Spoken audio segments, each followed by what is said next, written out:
Hello, hello, and welcome. Welcome to the Vocal Mind. My name is Tirza, and I am sat in the bottom of a hangar of a beautiful hostel that I'm staying in while traveling here in Madrid. We are coming back to the Vocal Mind podcast. The Vocal Mind is a podcast where we challenge education norms. As many of you know and believe, education is broken.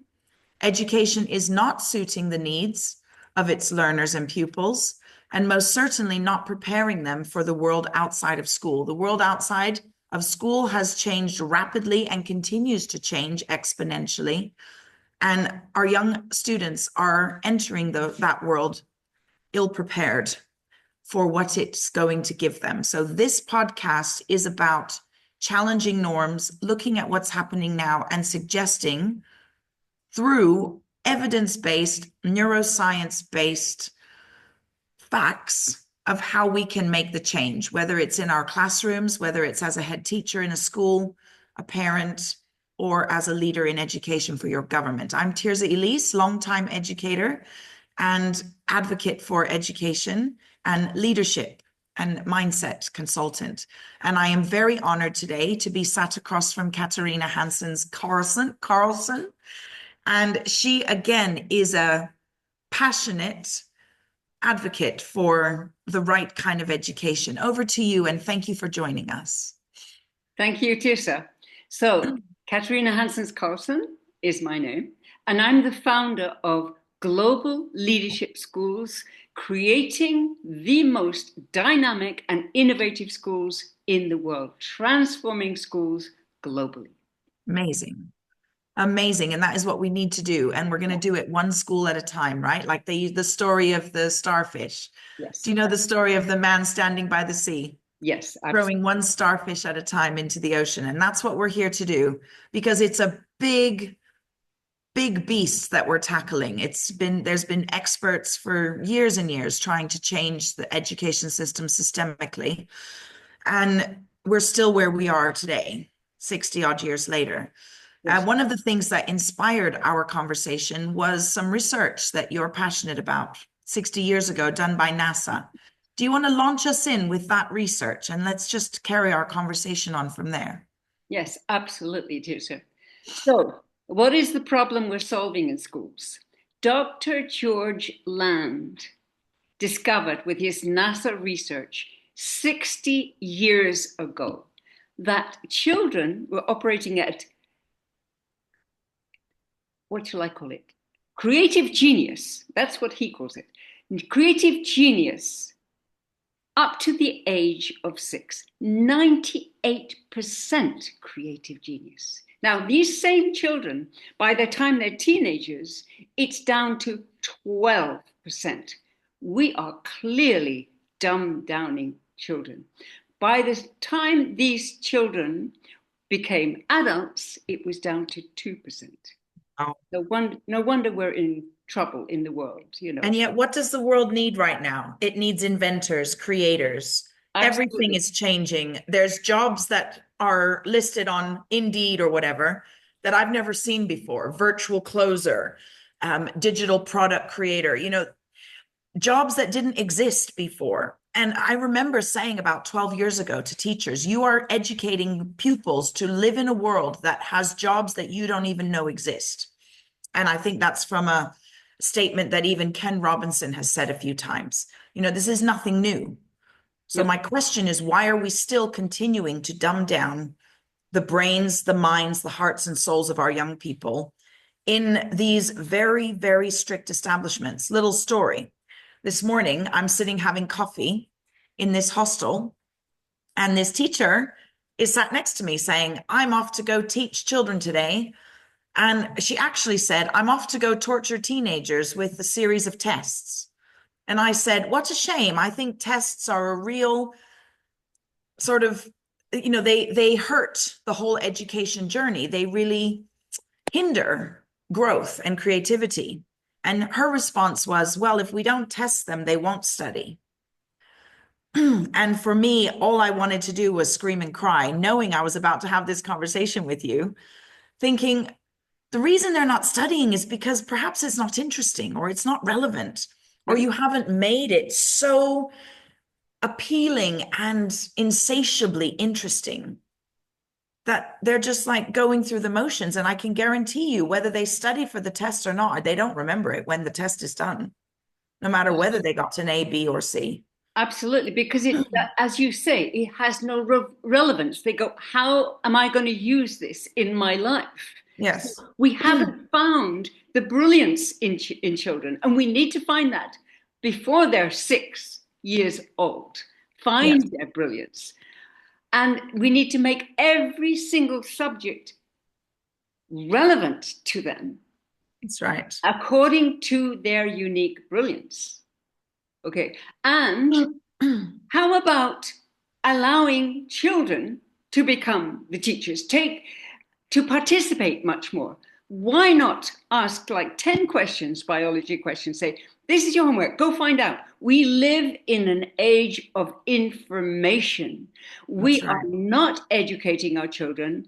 Educare is to bring out, not to stuff in. We are stuffing in information when there's information everywhere.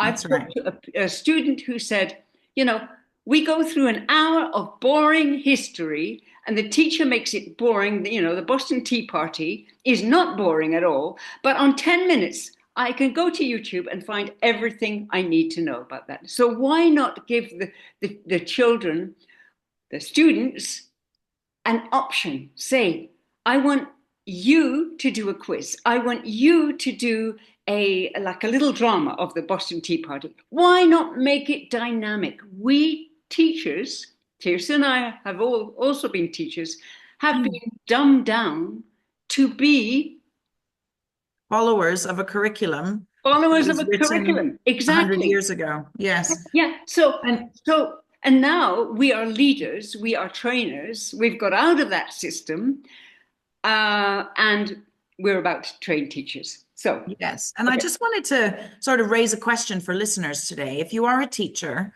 I want you just to be a little critical and ask yourself, where in the curriculum does it say that we have to teach said book of Mice of Men? Or does it require that we teach in this kind of lesson delivery? It really doesn't. Every curriculum is an outline of skills that are suggested for young people to gain. Now, I would argue once again, the curriculum doesn't hold enough in there for modern world, but that's another conversation. But within it are good skills that young people need to learn: research, analysis, mathematics skills, scientific knowledge, etc. Your only requirement as a teacher, I propose, is to ensure that young people and students gain that knowledge. They don't have to gain it through the exact same lesson that you've been delivering for the last 30 years. In the same way, with the same outcome, with the same assessment or test. And I think this is the rut that teachers are dumbed down into. Whereas actually, if we step back and we look at the wood for the trees and we think, actually, this is the whole curriculum. Where are my children going to be able to use those curriculum skills?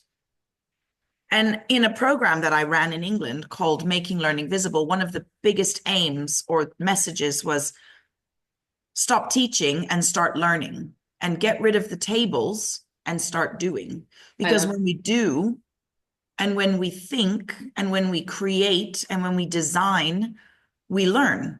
And actually, when we fuck up or we get it wrong or we really make a mess of our little experiment, that's really when we learn. So if you want to teach kids scientific, mathematic, literary knowledge, get them using it in a real life context. And teachers think, oh, yeah, that kind of model is for early years. And I know I was an early years teacher, early years expert, but just like young children show us what real humans are at their essence, they also show us how we learn. And whether we're 3 or 33, neuroscience shows us that the brain actually learns that way. We learn through investigation, through real life projects, and like you said, real meaningful experiences. What do you think of all of that I've just said there? Excuse me. Absolutely, absolutely, Tirsa. I mean, why are we boring children from the age of 5 to 17? Why are we doing that? It Hmm. doesn't make sense. When yes, absolutely, do away with the desks. I know a teacher who actually created a circle.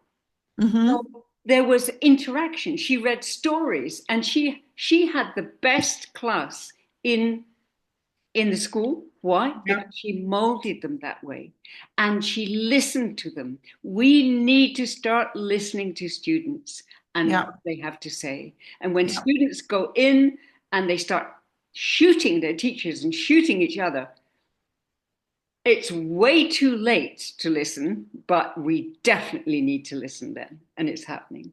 Yeah. So, what's the next question? What should the purpose of schools be? What is the purpose at the moment, and what should it be? What do you think, I mean, Tirsa? at the moment, it seems the purpose definitely is to get them to achieve tests so that the schools can put it on their grade sheets, the quantitative data of what they have gotten those young people's brains to achieve, which is measured on a test. Yeah. What should they be? I think they should be a place that kids come into and it is their space, and teachers are lucky to be invited into that space. Love This it. is a place where young people own their learning journey. Yes. And this is where I say get rid of tables. In my opinion, the best classroom should look like the science museum of the London, the what's it called? I think it was called a launch pad. They have the launch pad. You can have math pad, you can have, and the more cross curricular, the better. Have spaces where there's stuff that kids are working on, working through, like a work environment. Oh, I didn't quite finish that yesterday. Let's carry on and do it. And it takes some strategy by the teacher because you put out projects that young people then are forced to use the skills that are outlined in the curriculum in order to solve the problem, but they don't know that they're being taught. They're just doing, they're Yeah. figuring it out, they're creating. And if it's relevant, my God, how involved are they going to be? For example, I'm running a course right now called The Young Entrepreneur, and the kids are loving it. It's online. And already they came back last week, after week 2. I'm only on week 2 with this group. And they're like, oh, but we thought about our business that we want to run, and we still can't figure out what it's going to be because I don't have this knowledge and this knowledge and this knowledge. And I said, you're not supposed to have that knowledge yet. It's week 2. A small idea of something that you want to create or make or Yeah. sell. But just that alone makes me realize how much young people at the moment are so used to already knowing what the outcome is or knowing what the test is going to require of them. And like you said, we're stripping out creativity. Oh, well, I want to be a surgeon one day, so I don't know what business to do. I said, you're 13. You got a long time before you'll be a surgeon. But if you love being in hospitals and helping patients, what could you do as a business? Oh, well, I really love dogs and I really love playing PlayStation games. Well, what about a small business where you help people who are stuck in hospital beds enjoy being with dogs and they pay you for your service? And she was like, is that a business? Could that be a business? So just the creativity of what could be and spark in them. Now I'm getting messages from them on our little group chat. So how could I make that as, what could I do? Blah, blah, blah, blah. This is where projects start to make learning real because now they have to make an article about it. They have to do the mathematics around it. They have to do the numbers. They have to do the advertising. Yeah. Amazing. Absolutely. We need to.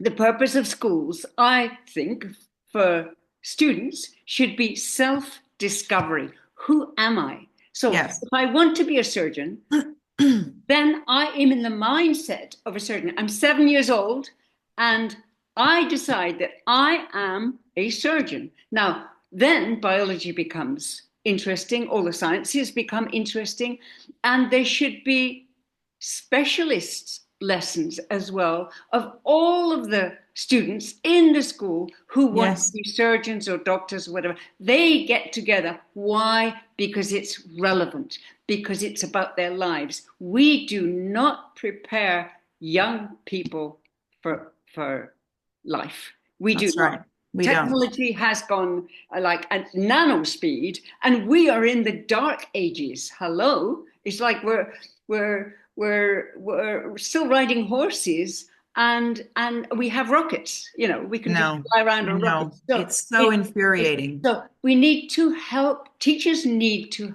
help children discover themselves. Who are you?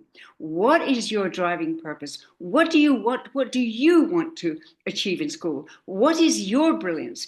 We need to have brilliance projects for every single student and a brilliance profile so that every teacher can understand who is this child? Who do they say they are?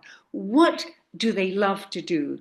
And foster this, nurture their brilliance all the way through school until, 100%. let's say, they learn entrepreneurship, which I think is a very, very important subject.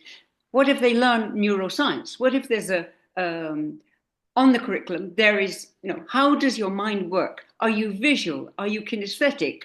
Are you audio? How do you learn best? And tell your teacher that. Well, this is very visual. I need to hear it, or I need to touch it. I need to feel it. I need to be part of this. So all of that information needs to be there for every single teacher so that know they know who is this individual, what are their strengths, and where are they going, and how can I help them. That's we should Exactly right. absolutely from the And that's very really, really very beautiful. And I think that every teacher wants that, but they just don't know where to take that desire. or how they That's have what I no idea mean. how. And so, what could be something practical? You've shown a beautiful brilliance profile to me, and you introduced it to my students at my little course. And they really loved that. They loved doing that exercise. And we've referred back to it last week. Would you share that a little with the listeners quickly in what they could do? And maybe they could contact you to find out more about it. Because I Absolutely. believe they can't just take it away and use it directly. It comes with a bit of training first. But just maybe share a little of what that looks like. What does a brilliance profile mean? It means it's an exploration into who you are and what you love to do. So there are at least 12 questions, and I'm actually adding questions on, first of all. Number one, I would say, ask yourself, what is the purpose of schools at the moment? Number two, what do I want from school? What should be the purpose of school? So is this Number, asking the children this or teachers yeah, asking no, themselves? this is the children asking themselves. Okay. Yeah. So, and the teacher guiding them. What do I love to do? What do I do in my spare time? What, what would I do if all of my time was free? What is my favorite subject? What is my favorite teacher? What is my weakest subject? Do I intend to do anything about it? What would I like to achieve in 5 years' time? Etc. Yeah. All Beautiful. of That's those questions. beautiful. If you And have, they were a list of beautiful questions. And I really urge teachers to check out Katerina's website that we're going to put underneath here, etc., to find out more about this. Because even if we start there, if what you take away from today's podcast is every child has brilliance, and if they are aware of it and focus on building on that every day, then they're going to thrive. And then you enable that, teachers, through providing spaces where they can learn through deep concepts. Project-based learning at its core, not project-based learning as a tack on for golden time on a Friday. Project-based learning that weaves itself through your whole half term. yeah, And children take 3 to 6 weeks to complete a deep project that yeah, involves science, maths, DT, literature, don't know. Because then you can see their brilliance and they will know their brilliance. And they'll see, for example, I had a young boy years ago And he was always at the bottom of the class, quote unquote. He was labeled SEN. He came from a traveler family. And so he didn't have good reading skills because his parents didn't know how to read. When we instigated and set in place some really beautiful project-based learning, one of the projects was to make a lean-to or some type of stationary, like a like a picnic area and a tent area that wouldn't get packed away in the garden of the school. Excuse me. So that the children had a place to go read books, etc. All of a sudden, this young boy was the top of the class. He could tie every knot. He could do every math sum. He could measure every piece of wood and how it needed to be cut and organized. And he was only 8 years old. And then all the kids in the class started to ask him the questions. Hey, Toby, tell us how you do this and how did that work? And how did you get that piece of wood to lean properly without falling over, etc. He was the brilliant one all of a sudden. And his demeanor changed. He wasn't the bad kid in class anymore. He wasn't the disruptive youngster who just wanted to get attention away from him into doing, being punished because he couldn't read or he couldn't write properly in the table exercises. But outside, his brilliance shone. And this is what you're saying. We need to provide places for all brilliance because that little lad was brilliant. Yes. Just not in traditional academic ways of learning. Yes, absolutely. It's a brilliant story, Tirsa, where someone who doesn't belong in the class, doesn't feel he belongs in school, suddenly becomes a leader and is respected. And when he's respected and other children ask him questions, then his self-esteem goes way up. Because self-esteem isn't given to us. We need to earn it, but we need to let the disruptors or the so-called bottom of the class, they should not be at top of the class and the bottom of the class. I know, it's horrible. I hate that. Yes. But I also want to say something. Why are Finnish schools some of the best schools in the world? Why? Because teachers get together at the beginning of term, the beginning of the year, and decide together, what are we going to create this year? Yes. And they do it. And that's how schools should be run. Not, hey, Katerina, you're the English teacher. Tirsa, you're the biology teacher. Now get on, do what you did last year. Good luck. Such a terrible attitude. Yes. I taught in a London school, and my first experience in a school was teachers going out of the staff room going, oh my God, I've got 3J. Well, excuse me? We all know our alphabet, and J is not one of the first letters in the alphabet. And I was supposed to teach them French.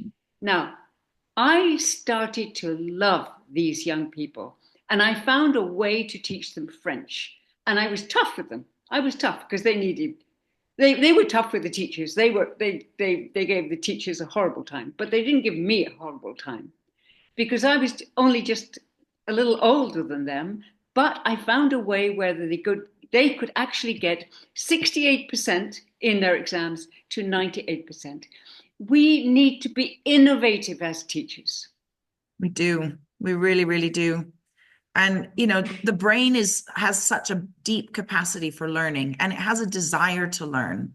But when our nervous system or our emotional state of mind takes over because we're feeling shamed, because we're feeling stressed, because we're feeling bored, whatever the emotion, our cognitive brain is not functioning. We know this. And yet we continue to do it again and again to children. You have this 3J class. Well, why are they J? Because they are not the top learners in the academic field because of whatever reason. They're in this group and everyone is like, oh my God, I've got these kids. If you tell yourself that these brains are going to be brilliant, they will be. One, tell them they're beautiful, beautiful they will be. That is the cheapest neuroscience lesson you're ever going to learn, but it is the most impactful. And second, they start to believe that they can achieve anything because they're interested, because they see small wins, all the things that motivate. And it's relevant. Like you said, why do Finland schools do well? Because they teach to the skill, not to the planning. This is the big difference. Scrap your planning, scrap your tables, start playing, exploring, doing, and working to a skill. And the reason that Finland schools are so free to do that is because kids are only tested at the end of their academic life. At 18 years old, they are tested, 17, 18. And that's just a summative assessment to see where they're at and what they know. That's it. It's not to give the school better status or kudos. It's not to decide whether or not they go into university. It's just a general assessment of where they're at.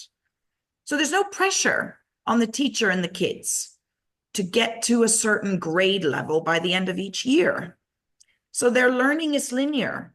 Their learning goes deeper. And they have time to explore. I think time is a big one.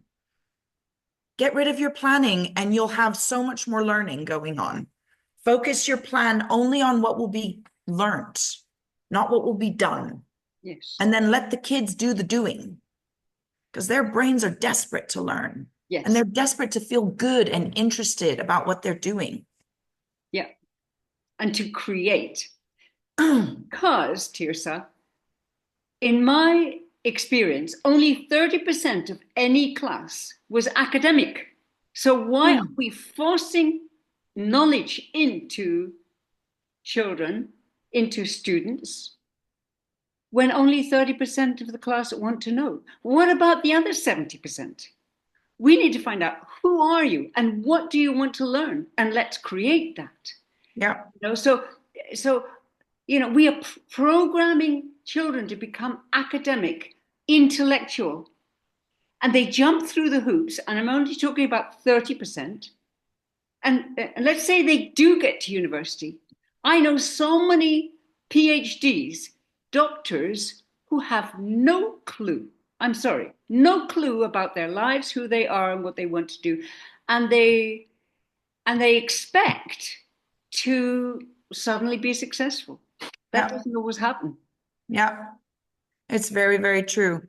And just because your brain is good at learning in a quote unquote academic way doesn't mean you're the only brain that's good at learning.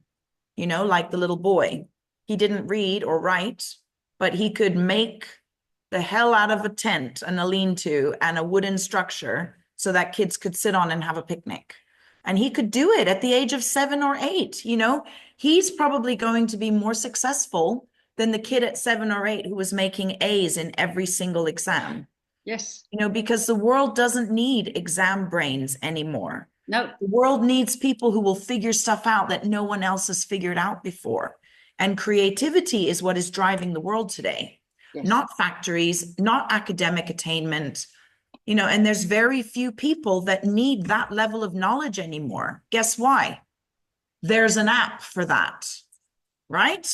There's YouTube. There's information everywhere. Exactly. And children love to research. So ask the questions to the students first. Let them research. Let them come up with their own ideas. That's right.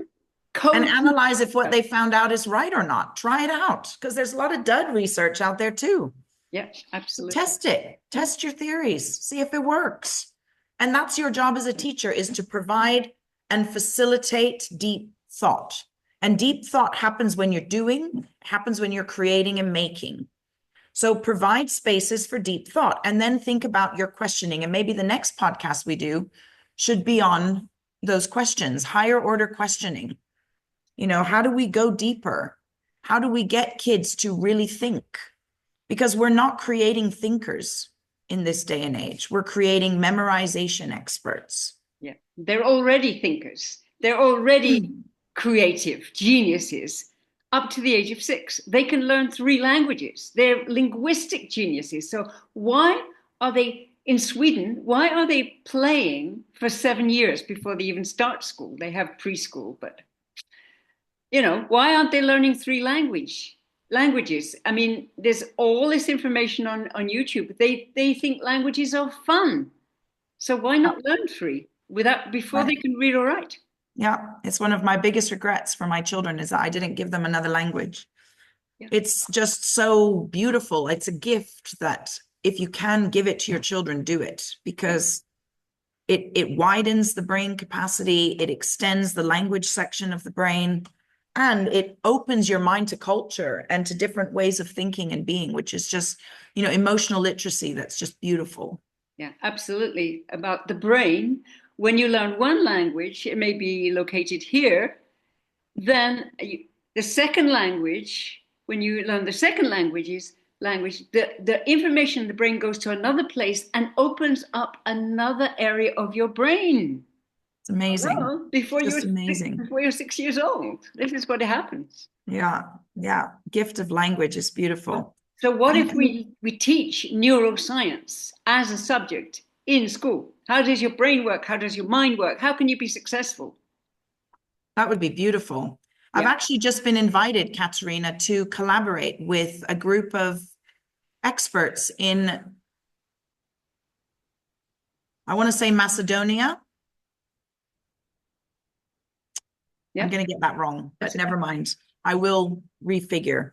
But we're looking at what key training to offer, and I think that would be one. And I'd love to invite you to be part of that group of trainers. I'd love to do that. To actually run a training on teaching teachers how to teach kids what's happening in their brain, Yeah. to understand the depth of their learning capacity Yeah. and how they continue to motivate themselves throughout their whole life. So Yes. you come to a point in your life where you don't know. Yeah. Great, your brain is getting excited and the dopamine is starting to surge because it wants to find out more. It wants to get invited to learn and be active again, and talk to its good friend called serotonin, who makes us feel good about how we learn stuff. I mean, it would be brilliant to come up with a little course to help young people understand how their learning brain works. Because Absolutely. there's so many kids that come into school and they're like, oh, but Mrs. B, I don't know how to do it. Right. Good. And we need to find out if each kid, each student is an audio learner or a visionary learner or a kinesthetic learner, because most teaching is audio, and not everybody can pick up information through listening. Sometimes, visionary students need to see something. Kinesthetic students need to touch something, need to be active in something. So we need to help students Definitely find need out to have. how they learn better. Yes, how we learn best. I think there's a lot of research is showing that a lot of people have both or many or more, but really the brain has capacity to do all. We just have to provide the platform. And I believe that, yes, we are inclined one way more or the other. But if we show cross-curricular learning, then that one youngster who thinks, actually, I'm only a kinesthetic learner, they'll realize very quickly that they can be an auditory learner or a visual learner just the same, as long as the brain is interested. If we are interested, it's amazing what capacity we have. But if we're bored, if we're disinterested, if the information is not relevant, then we shut off. Yeah. My son is probably the most avid reader you're ever going to meet. He loves reading. Guess what happened in secondary school? He began to hate his literacy classes. He's been an avid reader since he was 3, read every book possible that he could get his hands on, even newspapers. He was trying to read out the big words. In secondary school, he was turned off literature and he didn't want to go to those classes. And the same thing happened with geography. And I asked him, why don't you like literacy classes? I mean, that's your most favorite thing to do. And he's like, Mom, we're being tested on what Shakespeare said. He's like, sure, I don't mind reading some Shakespeare, but don't test me on the way he speaks. I don't even speak his language anymore. It's not even language I use. And then I have to annotate my opinion about it when I don't even understand half of what's being said. And then I'm ridiculed or laughed at for not understanding. If it's not relevant, if it's not exciting, if it's not meaningful, then whatever subject it could be just dies. It dies in interest, and then all of a sudden he could be labeled as, oh, he's not a visual learner. Right. He loves reading. Yes. He loves reading. And your placing him against your standards of what literature is. Absolutely. And it's old-fashioned. It's not relevant anymore. It's not meaningful. Yeah.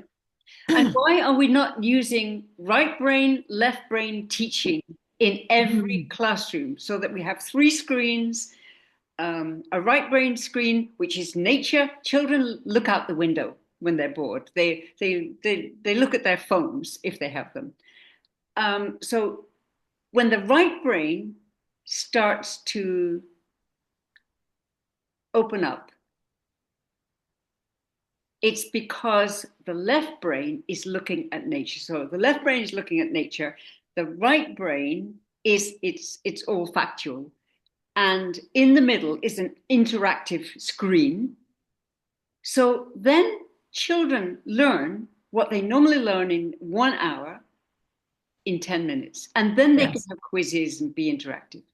Beautiful. What a wonderful idea. Teachers, I hope you got that. I'm sure you might not have the budget to get 3 screens, but get innovative with the one you have, because I'm sure they can break up into many different pictures, etc. But really, it's about providing sensory experiences. Get fidget toys on the table.